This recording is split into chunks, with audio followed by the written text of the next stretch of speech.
make a motion to go in public hearing.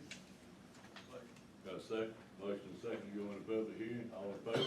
Aye. All opposed, motion carries. I'm sure there's probably several here for vote yea or nay on this subdivision, so what we like is maybe one for the yes and one for the no to do the speaking. You got 3 minutes.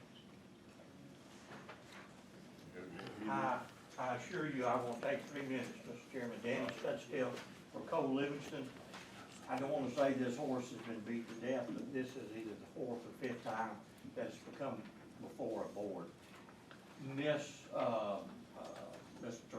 Willis has a copy of some of the documentation concerning the impact that was presented down below, okay? So I won't rehash all that, okay? At the last meeting of the Planning and Development Commission, it was determined that 2 sets of the lots had already been approved by the Planning and Development Commission earlier, and any stop work orders were lifted on those. So we're only talking about a small segment of the entire project, okay? Mr. Livingston has complied with Berrien County Land Use Ordinance. I think the record will show that. You can ask Ms. Willis if you need to. He's complied. One thing that I was unclear on is Mr. Parrish Akins as chairman, he made a motion as chair that said that he used the word disapprove, which I think he really meant deny the application.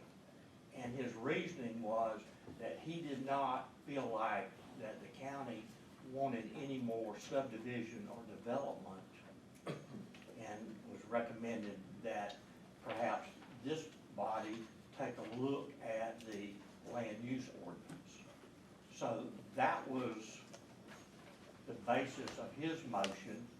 I'm not sure that he called for a roll call vote, but he said it was denied, okay? So with that, that's how we got to where we are. Part of it has been approved and part of it has been disapproved by the Planning Commission. So it's up here before you from that quote disapproval. And like I said, at some of the prior hearings, Mr. Livingston has summarized his impact. And, you know, I think, and I hope I'm not speaking for the folks, they don't have anything against Mr. Livingston. He builds a good quality house. It's aesthetically pleasing, you know, generates some revenue for the county. They just, as I understand their position, they grew up in the country, they live in the country, and they want it to remain the country. And so with that, I'll say if you would take a look at what Ms. Willis has and go from there. Mr. Livingston has complied with the ordinance and he feels like he's entitled to have it approved. Thank you.